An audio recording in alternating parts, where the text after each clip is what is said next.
Hello everyone, so if you want to use two WhatsApp accounts on Motorola H50 Pro, first of all open up your settings.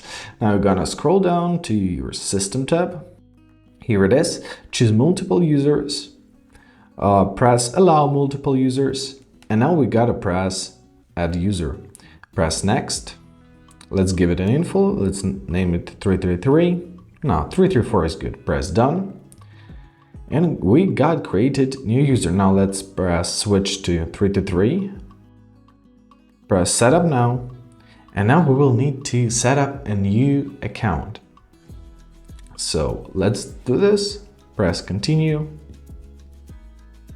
And simply follow the on-screen instructions. I will be back with you after we gonna set everything up.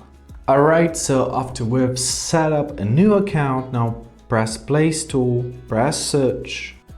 Now we gotta install our new WhatsApp. Press Install.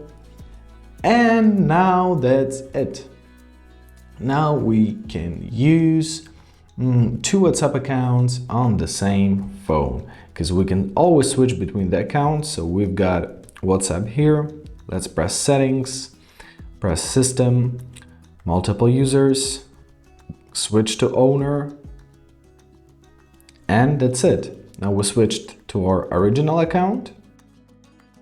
All right, let's swipe up to open. The fingerprint is not working on this phone. And as you see, we've got old account back. I hope this video is helpful. Thank you so much for watching and have a great day.